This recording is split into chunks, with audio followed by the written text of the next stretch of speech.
جزاک اللہ خیر جناب محمد شیخ.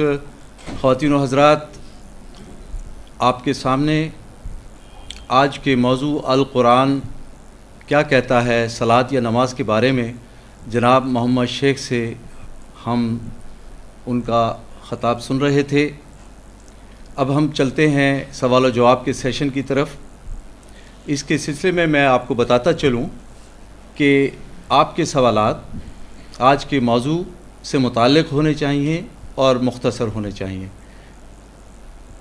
آج اس سیشن کی ابتدا ہم سوالات کی ابتدا خواتین کے حصے کی جانب سے کریں گے اور یہ سلسلہ مرد حضرات کی جانب جا کر ختم ہوگا. اس دوران آپ تمام خواتین و حضرات سے درخواست ہے کہ آپ اپنی نشستوں پر تشریف رکھیں. آئی پی سی کے کوآرڈینیٹر مائک کے ساتھ آپ کی جانب آپ کی نشست پر پہنچیں گے اور اس طرح آپ اپنا سوال جناب محمد شیخ صاحب کے سامنے پیش کر سکیں گے. اب میں ایک مرتبہ پھر جناب محمد شیخ سے درخواست کروں گا کہ آپ ڈائس پر تشریف لائیں اور خواتین و حضرات کے سوالات کے جوابات عنایت فرمائیں. شکریہ. کیا قرآن میں نماز جنازہ کا ذکر ہے؟ ہاں، قرآن مجید میں دیکھیں کچھ ایسی آیتیں ہیں جو نماز جنازہ کو ریپرزینٹ کرتی ہے. تو وہ آپ دیکھیے سورہ میں آپ کو کھول کے بتاتا ہوں. یہ ہے سورہ توبہ 9، لکھ لیں، اس میں کتاب میں بھی شاید دیا ہو، 84 آیت ہے. وَلَا تُصَلِّ عَلَىٰ أَحَدٍ مِّنْهُمْ مَاتَ أَبَدًا وَلَا تَقُمْ عَلَىٰ قَبْرِهِ إِنَّهُمْ كَفَرُوا بِاللَّهِ وَرَسُولِهِ وَمَاتُوا وَهُمْ فَاسِقُونَ. اور تو ان میں سے کسی ایک جو مر جائے کبھی اس کی صلی نماز قائم نہ کر اور تو اس کی قبر پر کھڑا نہ ہو. بے شک وہ جو اللہ اور اس کے رسول کے ساتھ کفر کرتے ہوئے مر جائے وہی تو فاسق آزاد خیال لوگ ہیں. تو یہاں اس آیت میں نیگیٹو بات لکھی ہوئی ہے کہ کوئی شخص کفر کے اندر مر جائے تو اس کے لیے تو نماز نہیں پڑھ اور نہ اس کی قبر پہ کھڑا ہو جو کفر میں ہو اور یا شرک کر رہا کفر میں ہے. تو اس کے معنی جو صحیح لوگ ہیں ان کی صلاۃ ہو. تو نماز جنازہ جو ہے وہ باقاعدہ پڑھائی جاتی ہے اور مسجد حرام میں عورتیں بھی پڑھتی ہیں. ہاں، میں ساتھ ساتھ بتا رہا ہوں نا کہ مسجد حرام میں کیونکہ وہاں گئے ہوتے ہیں تقریباً وہاں پر ہر نماز کے بعد پتہ نہیں وہ کیونکہ مکہ کا ایک سسٹم بنا ہوا ہے، کہیں بھی مکہ میں کسی کی ڈیتھ ہو جاتے وہ مسجد حرام میں لے آتے ہیں. تو وہ ہر فجر ہو ظہر ہو عصر ہو مغرب ہر نماز کے بعد وہ نماز جنازہ ضرور پڑھاتے ہیں. تو وہاں جتنی لیڈیز ہوتی ہیں اور جینٹس ہوتے ہیں سب نماز قائم کرتے ہیں. تو اس کے معنی عورتیں بھی نماز جنازہ پڑھ سکتی ہیں اور یہاں لکھا ہوا ہے پڑھیں. اور وہ جو ایمان والا ہے اور نماز جنازہ کا جو فارمیٹ ہے صحیح طریقہ کار بھی وہیں سے ہے. اچھا، آپ سوال کریں. جی السلام علیکم. جی میرا دو کویشچن ہے. ایک تو یہ کہ کیا قرآن میں جمعے کی نماز کا اور جمعے کے دن کی چھٹی کا ذکر ہے، اور دوسرا یہی کہ عورتیں جمعے کی نماز مسجد میں جا کر ادا کر سکتی ہیں کہ نہیں؟ دیکھیں، میں اس کا جمعے کی نماز کا تو قرآن میں ذکر ہے. سورہ جمعہ ایک سورت ہے، اسی کے اندر اس کا ذکر بھی ہے. لیکن چھٹی جہاں تک سوال ہے نا وہ دیکھنے والی بات ہے. سورہ جمعہ سورت ہے 62، اس کی 9 اور 10 آیت ہے. یا ایھا الذین آمنوا اذا نودی للصلاۃ من یوم الجمعۃ فاسعوا الی ذکر اللہ وذروا البیع ذالکم خیر لکم ان کنتم تعلمون. اے وہ لوگوں جو ایمان لائے ہو، جب تمہیں جمعہ صلاۃ کی نماز کے لیے پکارا جائے بس اللہ کے ذکر کی طرف صحیح کوشش کرو اور خرید و فروخت کو چھوڑ دو، وہ تمہارے لیے بہتر ہے اگر تم جانتے ہو. یعنی جب بھی جمعے کی نماز کے لیے پکارا جائے تو اللہ کہہ رہا ہے خرید و فروخت جو بھی آپ کا بزنس ہے یا خرید و فروخت جو بھی ہو رہا ہے اس کو آپ چھوڑ دیں. تو دنیا میں ایون اسپیشلی مکہ کے اندر اور ایون مدینہ میں بھی وہاں پر باقاعدہ جو ہے دکانیں بند کر دی اور دکانیں بند بھی نہیں کر پاتے، کھلی رہ جاتی ہیں اور وہ نماز چھوڑ کے چلے جاتے ہیں ایسی. وہ کہتا ہے فاسعوا الی ذکر وذروا البیع، چھوڑ دو اس کا خرید و فروخت. ذالکم خیر لکم ان کنتم تعلمون، یہ بہتر ہے تمہارے لیے اگر تم جان لو. آگے کہتا ہے فَإِذَا قُضِيَتِ الصَّلَاةُ، جب وہ جمعے کی نماز پوری ہو گئی فَانْتَشِرُوا فِي الْأَرْضِ وَابْتَغُوا مِنْ فَضْلِ اللَّهِ وَاذْكُرُوا اللَّهَ كَثِيرًا لَعَلَّكُمْ تُفْلِحُونَ. جب نماز پوری ہو جائے تو پس تم زمین میں منتشر پھیل جاؤ، اللہ کے فضل کو ڈھونڈو اور اللہ کو کثرت سے یاد کرو، تم فلاح پاؤ گے. جب جمعے کی نماز ہو جائے تو کیا کریں؟ ہم چھٹی کر لیں، دفتر نہ جائیں. تو وہ کہہ رہے ہیں فَانْتَشِرُوا فِي الْأَرْضِ، زمین پہ تم کیا کرو؟ منتشر ہو جاؤ، پھیل جاؤ. وابتغوا من فضل, اللہ کا فضل ڈھونڈو. اب یہاں اللہ کی آیت میں تو لکھا ہے آپ دوبارہ جا کے اپنا جو بھی کام اللہ کا فضل ڈھونڈے, کوئی مسئلہ نہیں ہے. صحیح ہے. دوسرا یہی کہ ہاں, اور عورتیں جو ہیں, دیکھیے نماز جو ہے بیسیکلی آپ مساجد میں بھی جا سکتے ہیں اگر اس کی فیسلٹیز اویلیبلٹی ہے کہ مرد اور عورتوں کا سپریٹ انتظام ہے, تو آپ ضرور جائیں نماز پڑھنے. مسجد میں اگر آپ کو موقع ملے ضرور جائیں. گھر میں تو پڑھ ہی رہا ہوتا ہے آدمی, عورتیں پڑھ رہی ہوتی زیادہ گھر میں, لیکن اگر اویلیبلٹی ہے اس کی تو نماز مسجد میں ہی جا کے قائم کرنی چاہیے. اور اگر آپ سوچیے ظہر کی نماز آپ نے وہاں نہیں کی تو گھر میں کیا کریں گے آپ؟ 4 رکعت ظہر پڑھیں گے 2 رکعت؟ یہ بھی تو ایک مسئلہ ہے نا کہ جمعہ کو 4 رکعت ظہر بنا دیا. نہیں ویسے تو 2 ہے, لیکن اگر وہ جمعے کی نماز کے اندر جمع ہو کے نماز پڑھیں گے نہیں تو آپ کو جماعت کرنی پڑے. جماعت کے اندر 2 ہوگی, ویسے 4 ہو جائے گی.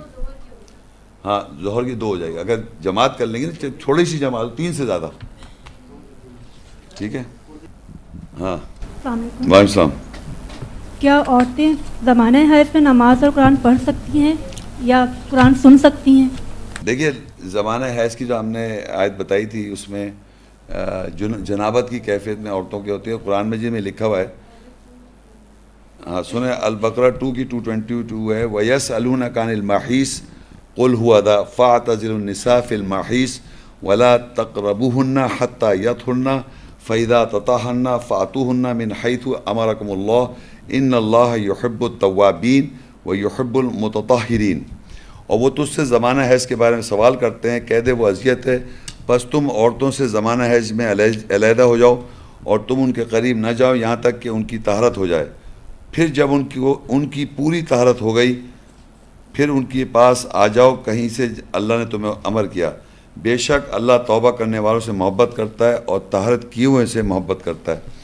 تو یہ دیکھیے یہاں جو عربی میں لفظ ہے, قرآن آپ پڑھنا چاہ رہی ہیں مینسٹریشن سائیکل میں, یہاں کہہ رہا ہے جب تک وہ جب مینسٹریشن ہوتی ہے ان کی مطہر نہیں رہتی, طہارت نہیں رہتی, فزیکل اور نفسیاتی طور پہ ان کی مطہر نہیں ہے, طہارت نہیں ہوتی. وہ خود کہہ رہا ہے اللہ تعالیٰ, ولا تقربن ان یطہرن, جب تک کہ ان کی طہارت ہو جائے. جب ان کی طہارت ہو جائے پھر لوگ قریب جائیں. تو اس کے معنی عورتیں جو ہے مطہر نہیں رہتی اس میں سائیکل میں, وہ جنابت کی کیفیت ہے. اور یہاں سورہ واقعہ میں 56, 77, 78 اور 79 میں اللہ کہتا ہے انہ لقرآن کریم, بے شک یہ قرآن ہے کرم والا, فی کتاب مکنون, یہ کتاب میں چھپا ہوا ہے, لا یمسہ الا المطہرون, نہیں چھو سکتے وہ لوگ جو اس کو مطہر نہیں ہیں. تو اگر عورتوں کو اللہ کی طرف سے مینسٹریشن سائیکل میں مطہر نہیں رکھا تو وہ قرآن کو نہ پڑھیں اور نہ سمجھیں. جب وہ زمانہ حیض سے گزر جائیں, ان کی طہارت ہو جائے تو وہ چھو لیں. کتاب فزیکل کی بات نہیں ہو رہی ہے.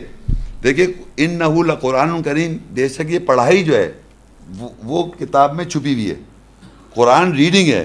انہ لقرآن کریم, بے شک قرآن پڑھائی جو ہے وہ کرم والی ہے, فی کتاب مکنون, یہ کتاب میں لکھے میں چھپا ہوا ہے. اس پڑھائی کو لا یمسو, اس کتاب کو نہیں, لا یمسو, اس قرآن کو پڑھائی کو چھو نہیں سکتے اگر آپ مطہر نہیں ہیں. تو کوئی مرد اگر مطہر نہیں ہے, کوئی عورت خاتون مطہر نہیں ہے فزیکل اینڈ سائیکولوجیکل, تو اس کو چھو نہیں سکتا. تو یہ سمجھیے کہ اللہ کی طرف سے وہ سلسلہ ہے اور اللہ نے آپ کو مطہر نہیں رکھا تو اللہ تعالیٰ اس کی پکڑ نہیں کر رہا. آپ قرآن نہ پڑھیں, نہ سوچیں, نہ نماز قائم کریں, نہ مردوں کا دور رہیں. جب مطہر ہو جائیں تو سب سلسلہ صحیح ہو جائے گا. سن بھی نہیں سکتے, نہیں اس کو بھی اوائڈ کریں. وعلیکم السلام. نماز کے سلسلے میں ذکر الحمدللہ بہت تفصیل سے سنتے رہے ہیں اور باتیں بھی, لیکن قصر کب اور کیسے ہو سکتی؟ ہاں قصر نماز کا دیکھیے جو طریقہ کار ہے, عام طور پہ قصر کو ہم جو سمجھتے ہیں وہ یہ کہ سورہ نساء 4 اس کی 101 آیت ہے, وہ میں بتا دیتا ہوں. وَإِذَا ضَرَبْتُمْ فِي الْأَرْضِ فَلَيْسَ عَلَيْكُمْ جُنَاحٌ أَن تَقْصُرُوا مِنَ الصَّلَاةِ إِنْ خِفْتُمْ أَن يَفْتِنَكُمُ الَّذِينَ كَفَرُوا إِنَّ الْكَافِرِينَ كَانُوا لَكُمْ عَدُوًّا مُبِينًا. جب تم زمین پہ ضرب لگاتے ہو بس تمہارے اوپر کوئی گناہ نہیں ہے, تم نماز سے قصر کر لو اگر تمہیں خوف ہے کہ کافر لوگ تمہیں فتنے میں ڈال دیں گے. بلا شبہ کافر جو ہیں تمہارے لیے کھلے دشمن ہیں. اچھا دیکھیے یہاں پر عربی میں عام طور پہ اس کو سفر سے ریلیٹ کر دیا ہے. سفر سے عربی میں جو ہم نے آیت پڑھی تھی, اے ایمان والو جب تم صلات کے لیے کرو. وَإِن كُنتُم مَرْضَىٰ أَوْ عَلَىٰ سَفَرٍ, اگر تم مریض ہو یا سفر. تو سفر عربی میں ایک لفظ ہے سفر, اور اس کے معنی سفر ہے, لیکن ضرب کے معنی سفر نہیں ہے. یہاں لکھا وَإِذَا ضَرَبْتُمْ فِي الْأَرْضِ, تب تم زمین پہ ضرب لگاتے ہو. تو اسی ضرب کو قرآن مجید میں ضرب کے بیسک معنی مارنے کے ہوتے ہیں. ضربہ یضربو, اس نے مارا, وہ مارتا, یہ مارا, اس نے مارا. تو بیسک تو اس کے معنی زمین پہ ضرب لگانا ہے. لیکن قرآن مجید میں ضرب کے اور بھی معنی ہے. اس کا ایک معنی میں آپ کو بتا رہا ہوں. سورہ البقرہ 2 کی 273 آیت ہے, لِلْفُقَرَاءِ الَّذِينَ أُحْصِرُوا فِي سَبِيلِ اللَّهِ لَا يَسْتَطِيعُونَ ضَرْبًا فِي الْأَرْضِ. فقیر لوگ اللہ کی نظر میں وہ ہیں جو گھر گئے اللہ کی راہ میں اور وہ استطاعت نہیں رکھتے زمین پہ ضرب لگانے کی. یہاں کا آپ جا کے کسی قرآن میں ترجمہ دیکھیں گے تو وہاں یہ لکھیں گے فقیر اللہ کی راہ میں جو گر جاتے ہیں وہ دنیا میں کوئی اور کام یا دوڑ دھوپ نہیں کر سکتے, زمین پہ ضرب لگانا یعنی کوئی اور کام نہیں کر سکتے. ہاں, تو ان کے لیے یہ صدقہ ہے اور خیرات ہے. لیکن عربی میں لکھا ہے ضرب لگاؤ زمین میں, وہ زمین پہ ضرب نہیں لگا سکتے. تو اس کے معنی جو لوگ کام کر رہے ہیں وہ زمین پہ ضرب لگا رہے ہیں, ادھر سے ادھر جا رہے ہیں, ادھر سے ادھر جا رہے ہیں. اور جب آپ دیکھیے بزنس کر رہے ہیں, نوکری کر رہے ہیں, جو بھی کام ہوتا ہے, ایک دفتر میں جاتا ہے, دفتر سے نکلتا ہے, پھر وہاں سے ادھر جا رہا ہے, ادھر جا رہا ہے, ادھر جا رہا ہے, یہ جو موومنٹس ہیں ساری, یہ زمین پہ ضرب لگانا ہو گیا. تو اگر آپ اس کو سمجھیں وَإِذَا ضَرَبْتُمْ فِي الْأَرْضِ فَلَيْسَ عَلَيْكُمْ جُنَاحٌ أَن تَقْصُرُوا مِنَ الصَّلَاةِ, جب تم زمین پہ جب ضرب لگاتے ہو تمہارے اوپر کوئی گناہ نہیں ہے کہ تم نماز سے قصر کر لو, چھوٹا کر لو.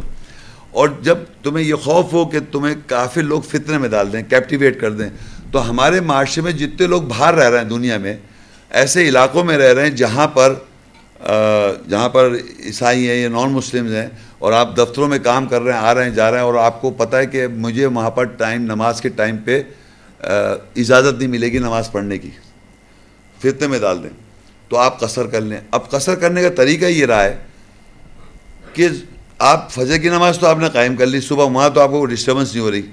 اصل ڈسٹرب ہوتی ہے ظہر اثر میں, کیونکہ وہ ایسے ٹائمز ہوتے ہیں آپ کسی دفتر میں کہیں نہ کہیں ملوث ہوتے ہیں, اور کہیں نہ کہیں کام میں آپ آگے پیچھے ہو رہے ہوتے ہیں. تو ظہر کے اندر عام طور پہ دفتروں میں بریک ہوتی ہے, لنچ بریک یا آفٹرنون میں اس میں بریک آتی ہے. جیسی بریک ملے آپ کو تو ظہر کو, اثر کو, آگے والی نماز کو ظہر کے ساتھ ملا کے 2 رکعت پڑھ لیا آپ نے. ظہر کو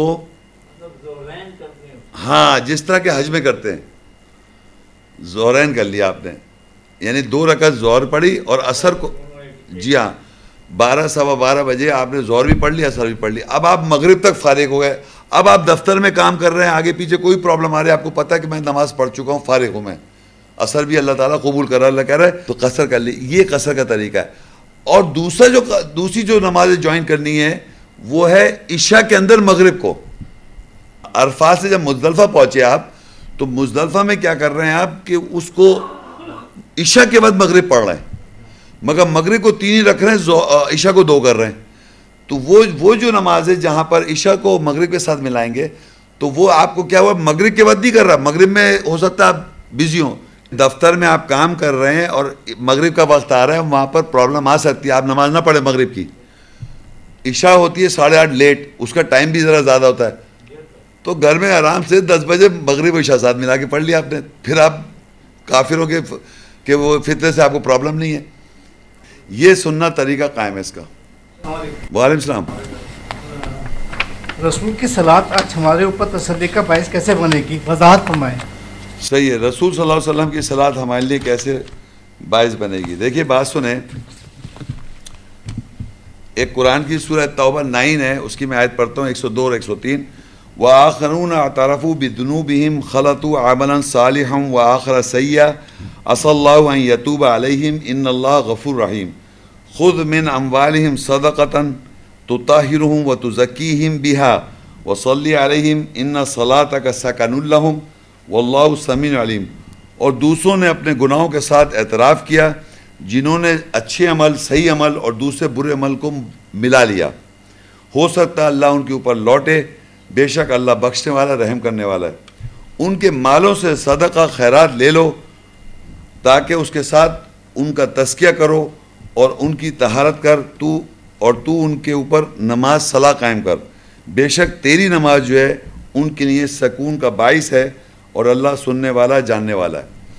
اب ہوتا کیا ہے کہ عام طور پہ ایک آدمی ہے، اس نے کوئی زندگی میں کوئی غلط کام کر لیا، سمجھ آپ، کوئی بھی غلط کام کر لیا ہے، یا یوں سمجھے کوئی آزمائش آ گئی، کوئی اللہ تعالیٰ نے آزمائش کر دی، تو اب آپ نے کیا کیا، آپ نے جا کے مشورہ کیا، قرآن میں دے کر، قرآن کی آیتیں رسول صلی اللہ علیہ وسلم کا قول ہے، قرآن جو ہے اللہ کا کلام ہے، رسول صلی اللہ علیہ وسلم کا قول ہے، تو ہم نے قرآن سے مشورہ کس طرح کرنا ہے کہ ہم نے اپنی سچویشن کے مطابق آیت ڈھونڈی، اور فرض کریے آپ کو آیت کی وضاحت ہو گئی کہ یہ والی آیت ہے، آزمائش ہی لے لیں آپ، تو اب آپ نے کیا کیا کہ وہ آزمائش والی آیت، یا کوئی آپ نے برا کام کر لیا، زنا کر لیا، اس کی وہ والی آیت وَلَا تَقْرَبُوا الزِّنَا إِنَّهُ كَانَ فَاحِشًا وَسَاءَ سَبِيلًا، کہ تم زنا قریب مت جاؤ، یہ برائی فاحشہ ہے اور برائی کا راستہ ہے، یہ بات آپ نے آیت ملی آپ کو، اس آیت کو آپ نے نماز میں دہرایا، اور نماز میں دہرا کے آپ نے اس کو دوبارہ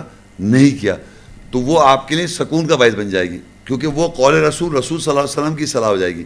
اسی طرح آپ کو آزمائش کر دی، اللہ نے آزمائش کر دیا، کسی بھوک سے، پیاس سے، نفسیات کے نقصان سے آزماتا ہے، وَلَنَبْلُوَنَّكُمْ بِشَيْءٍ مِّنَ الْخَوْفِ، اللہ تعالیٰ کہتا ہے ہم ضرور آزمائیں گے خوف سے، بھوک سے، وَنَقْصٍ مِّنَ الْأَمْوَالِ وَالْأَنفُسِ، نفسیات کے نقصان سے، وَبَشِّرِ الصَّابِرِينَ، اور صبر کرنے والوں کو بشارت دے۔ اب یہ اللہ تعالیٰ آزمائش کر رہا ہے آپ کی، اور آپ یہ سمجھ رہے ہیں کہ میرے ساتھ کوئی غلط کام کسی نے کر دیا، کوئی جادو کر دیا، یہ کر دیا، آپ غلط سوچ رہے ہیں، لیکن آپ نے یہاں کے پڑھا یہ تو اللہ نے میری آزمائش کی، میرے نفسیات کا نقصان کیا ہوا ہے، میرا نقصان زندگی میں اللہ نے کر دیا، تو اس کو یہ سمجھنا اللہ کی طرف سے، بجائے یہ سمجھنا کسی نے میرے پہ یہ کر دیا، میرے ساتھ کوئی پتہ نہیں کیا مسئلہ کی کامیابی نہیں ہو رہی ہے مسئلہ ہے، تو اللہ آپ کہہ رہے ہیں نفسیات کا نقصان، وَبَشِّرِ الصَّابِرِينَ، صبر کرنے والوں کو بشارت دے۔ الَّذِينَ اِذَا أَصَابَتْهُمْ مصیبت، جب ان کے پاس پہنچتی مصیبت، وہ کہتے ہیں قَالُوا إِنَّ لِلَّهِ وَإِنَّا إِلَيْهِ رَاجِعُونَ، بے شک ہم اللہ کے، اللہ کی طرف لوٹ جائیں گے۔ جب یہ بات آپ کو پتہ چل گئی کہ میں غلط سوچ رکھ رہا تھا، کہ میں نے کوئی اور کنڈیشن سمجھ لی کہ میرے پاس اس لیے ایسا ہو رہا ہے کیونکہ میں غلط بات سمجھ رہا تھا کہ میرے ساتھ زندگی میں زیادتیاں یوں ہو رہی کیونکہ فلانے نے ایسا کر دیا، فلانے نے ایسا کر دیا، لیکن جب آپ نے دیکھا یہ اللہ میرے ساتھ آزمائش کر رہا ہے تو آپ اس پہ ایمان لائے، تو یہ رسول صلی اللہ علیہ وسلم کا قول ہو رہا ہے، اللہ کا کلام ہو رہا ہے، جب آپ اس پہ لا رہے ہیں ایمان تو آپ کہہ رہے ہیں میں اللہ کی طرف لوٹ جاؤں، مجھے صبر کرنا ہے، کیونکہ اللہ کہہ رہا ہے صبر کرنے والوں کو بشارت دے۔ یہاں کہتا ہے اولئک علیہم صلوات، یہ وہ لوگ ہیں جن پہ اللہ نمازیں بھیج رہا ہے، صلوات آپ کو بھیج رہا ہے تاکہ آپ صلات کے ذریعے واسطہ بنائیں اللہ کو، رسول کو، تاکہ آپ کی وہ ہو کمیونیکیشن کا شفا ہو۔ کہتا ہے اولئک علیہم صلوات من ربہم ورحمہ، ان کے اوپر صلوات ہیں، نمازیں ہیں اپنے رب کی طرف سے اور رحمت ہے، وَأُولَئِكَ هُمُ الْمُهْتَدُونَ، اور یہ لوگ ہدایت پا جائیں گے۔ تو یہ اللہ کا کلام، رسول صلی اللہ علیہ وسلم کا قول کو آپ نے جب نماز میں دہرایا اپنی سچویشن کے مطابق، تو اللہ تعالیٰ کہہ رہا ہے سکون بن جاتی ہے رسول کی صلاح آپ کے اوپر، وہ رسول کی صلاح آپ کے اوپر ہو جاتی ہے، یہ اس کا طریقہ کار ہے۔ سر وہ درود اور عطیات جو وہ قرآن میں نہیں ہے تو ہم نماز میں پڑھتے ہیں؟ دیکھیں یہ قرآن مجید میں جو یہ آیت ہے آپ نوٹ کر لیں، سورہ احزاب 33 اور 43 اور 56، ایک تو 43 میں کہتا ہے هُوَ الَّذِي يُصَلِّي عَلَيْكُمْ وَمَلَائِكَتُهُ لِيُخْرِجَكُم مِّنَ الظُّلُمَاتِ إِلَى النُّورِ وَكَانَ بِالْمُؤْمِنِينَ رَحِيمًا، اور اللہ اس کے ملائکہ فرشتے تمہارے اوپر صلی نماز قائم کرتے ہیں تاکہ وہ تمہیں اندھیروں سے روشنی کی طرف نکالے، اور ایمان والوں کے ساتھ رحم کرنے والا ہے۔ پھر ایک اور آیت ہے 56، ان اللہ و ملائکتہ یصلون علی النبی یا ایھا الذین آمنوا صلوا علیہ وسلموا تسلیما، بے شک اللہ اس کے ملائکہ فرشتے نبی پر صلو نماز قائم کرتے ہیں، اے وہ لوگوں جو ایمان لائے ہو اس کے اوپر صلو نماز قائم کرو اور تسلیم خم کرو تسلیم کرتے ہوئے۔ یہ دو آیتیں ہیں جس میں یہ آپ کو پتہ چل رہا ہے کہ فرشتے اور اللہ تعالیٰ ایمان والوں پر صلو کر رہے ہیں، نماز بھیج رہے ہیں آپ کے اوپر، یہ نماز قائم کروا رہے ہیں آپ کے اوپر۔ اب میں آپ کو لیکچر میں بتا رہا تھا اللہ کی صلاح اور فرشتوں کی صلاح ویسی نہیں جیسے ہماری صلاح ہے، ان کی طریقہ صلاح نماز اور ہے، تو جب وہ صلاۃ آپ کے اوپر کریں گے، جیسے پچھلی آواز میں پڑھا اولئک علیہم صلوات من ربہم، اللہ کہہ رہا ہے ان لوگوں پر نمازیں ان کے اوپر، تو یہاں کہہ رہا ہے وہی ہے جو صلی کر رہا ہے, نماز قائم کر رہا ہے تمہارے اوپر, اور فرشتے قائم کر رہے ہیں تمہارے اوپر, تاکہ تمہیں نکال رہا ہے اندھیروں سے روشنی کی طرف. تو جو آیتیں آپ کو وضاحت ہو رہی ہیں, آیتوں کی انڈرسٹینڈنگ ہو رہی ہے, اس کی اسپرٹ آپ کو سمجھ میں آ رہی ہے, تو آپ اندھیروں سے روشنی کی طرف جب آپ نکل رہے ہیں تو یہ اللہ اس کے فرشتے صلات کر رہے ہیں آپ کے اوپر. تو ان کا طریقہ کار صلات کا جو ہے وہ ایسا ہے کہ اس کی پہچان کیسے کر رہے ہیں ہمیں نہیں پتہ. یہ ہمیں پتہ ہے کہ جب وہ کرتے ہیں اللہ اور اس کے فرشتے, تو ہم اندھیروں سے روشنی کی طرف آ جاتے ہیں. لِيُخْرِجَكُم مِّنَ الظُّلُمَاتِ إِلَى النُّورِ وَكَانَ بِالْمُؤْمِنِينَ رَحِيمًا, اور رحم کر رہا ہوتا ہے مومنوں پر, کہ اندھیروں سے آیتوں کی جب وضاحت ہوئی تو فرشتوں نے اور اللہ نے ہمارے اوپر نماز قائم کی اور ہمیں وہ اندھیروں سے روشنی طرف نکال رہا ہے. یہ ہو گئی اللہ اس کے فرشتوں کی نماز. اب دوسری طرف آگے اللہ کہتا ہے ان اللہ ملائکتہ یصلون علی النبی, بے شک اللہ اس کے فرشتے نماز قائم کر رہے ہیں نبی کے اوپر. تو نبی کو بھی اندھیروں سے روشنی طرف نکال رہے ہیں. تو اب ان کو جب, کیونکہ وہ ایک ذریعہ ہے, نبی بھی ایک ذریعہ ہے, تو ہم سے اللہ کہہ رہا ہے یا ایھا الذین آمنوا صلوا علیہ وسلموا تسلیما, اے ایمان والو تم بھی نماز قائم کرو ان کے اوپر, نبی کے اوپر, اور سر تسلیم خم کرو. اب آئیں گے آپ التحیات پہ. اب دیکھیے التحیات کے کیا معنی, پہلے وہ سمجھیں آپ. ہم کہتے ہیں التحیات للہ, یہ انسان کہہ رہا ہے التحیات للہ والصلوات والطیبات, کہ التحیات کے معنی ہوتے ہیں زندگیاں, ایک زندگی جتنی بھی زندگیاں ہیں, اور صلوات جتنی بھی نمازیں ہیں, اور طیبات اچھائیاں ہیں, سب اللہ کے لیے. ہم کہہ رہے ہیں یہ. اور الصلاۃ السلام علیک ایھا النبی, نماز اور سلام ہے نبی کے اوپر. ورحمۃ اللہ, اور رحمت اللہ کی. وبرکاتہ, اور اس کی برکات. السلام علینا, سلام و ہم سب کے. وعلی عباد الصالحین, اور اوپر بندوں کے جو اصلاح کرنے والے ہیں. یہ جو بات ہے یہ ہم نے نماز پڑھی, یہ سنا آپ نے, یعنی پوری جو ہم نے قیام رکوع سجود میں سبحان ربی العظیم سبحان ربی الاعلیٰ, اور جو ہم کھڑے ہوئے اور جو رکوع کیا اور ہم نے سجدہ کیا, یہ ہمارے فارمیٹ ہے. اور اس میں جو ہم پڑھ رہے ہیں وہ ہم کہہ رہے ہیں, اور تحیات بھی ہم کہہ رہے ہیں. لیکن جتنی آیتیں آپ تلاوت کر رہے ہیں نماز میں, وہ رسول کی صلات ہے. سمجھے, جب آپ آیت تلاوت کریں وہ آپ کی بات تھوڑی ہے. ہاں وہ تو رسول جیسے بھی پڑھا میں نے, وہ رسول کی صلات ہو گئی, وہ سکون بن رہی ہے ہمارے اوپر. لیکن یہ جو ہم نے پڑھا, یہ ہم نے کہا, یہ ہماری صلات ہے. ہاں اس حکم کی وجہ سے کہ اے ایمان والو تم نبی پہ صلو کرو. یہاں لکھا ہوا ہے الصلاۃ والسلام علیک ایھا النبی, جو کوئی بھی نبی ہے. تو جو وہاں نبی ہے وہاں نام نہیں لکھا, یہاں بھی نام لکھا. جو کوئی نبی اس پہ ہم صلاۃ و سلام کر رہے ہیں نبی پر, اور رحمت بھیج رہے ہیں اپنے نبی پر, اور اس کی برکات, اور سلام ہمارے سب پہ مسلمانوں پر, اور جو عبادت صالحین اصلاح کرنے والے ہیں. اچھا شہادت ہے, اشہد ان لا الہ الا اللہ وحدہ لا شریک لہ واشہد ان محمدا عبدہ ورسولہ, میں گواہی دیتا ہوں نہیں ہے لا سوائے اللہ کے جو واحد ہے, اور اس کا کوئی شریک نہیں ہے اس کے لیے, اور میں گواہی دیتا ہوں بے شک محمد جو ہے اس کے بندے اور اس کے رسول ہیں. یہ بات بھی ہم گواہی دے رہے ہیں. یہ جب پڑھیں, جب قرآن کی آیتیں سمجھ میں آ جائیں, اس کی انڈرسٹینڈنگ ہو جائے, اس کی اسپرٹ سمجھ میں آ جائے, تو ہم کو یہ گواہی دینی ہے کہ میں گواہی دیتا ہوں اللہ ایک ہے, اب گواہی دیتا ہوں نہیں کوئی لا سوائے اللہ کے, واحد ہے اور اس کا کوئی شریک نہیں ہے, اور میں گواہی دیتا ہوں محمد صلی اللہ علیہ وسلم اللہ کے رسول اور اس کے بندے ہیں. یہ بھی آپ نے گواہی قرآن کو پڑھنے کے بعد دی, کیونکہ قرآن میں لکھا ہے محمد رسول اللہ, یہ سب اس کی بات ایویڈنس ہے. یہ بھی آپ کی صلاح. اسی طرح ہم درود پڑھتے ہیں اللہم صلی علی محمد وعلی آل محمد کما صلیت علی ابراہیم وعلی آل ابراہیم انک حمید مجید. اے اللہ محمد پر اور محمد کی پیروی کرنے والوں پر صلی کر, نماز قائم کر, جیسے آپ نے ابراہیم اور ان کے پیروی کرنے والوں پر صلی, اور بے شک تو تعریف کے قابل شاندار ہے. یعنی یہ طریقہ کار جو ہے, جیسے آپ نے ابراہیم علیہ السلام جو ہمارے مذہب کے باپ دادا ہیں, ان پہ صلی کر, نماز قائم کر, جیسے تو نے محمد صلی اللہ علیہ وسلم ان کے فالوورز پر کر, جیسے تو نے ابراہیم ان کے فالوورز پر کی. مقام ابراہیم وہ بنا ہوا ہے, ابراہیم علیہ السلام جو ہے مقام ابراہیم سے مسلح ہے, وہ ذریت قائم کر کے نماز, تو وہ امام ہے ہمارے باپ دادا ہیں. ان پہ جو آپ نے صلی کری, ایسے محمد صلی اللہ علیہ وسلم ان کے فالوورز پر کر. یہ چیز ہم برکت بھی یہ ایسی کہتے ہیں, یہ درود میں یہی کہتے ہیں. اور ہو گیا نا, ٹھیک ہے, آئیے. شکریہ, جزاک اللہ خیر جناب محمد شیخ. اس کے ساتھ ہی آج کی تقریب کا اختتام ہوتا ہے. اللہ کے بابرکت نام کے ساتھ اجازت چاہتے ہیں. السلام علیکم ورحمۃ اللہ وبرکاتہ.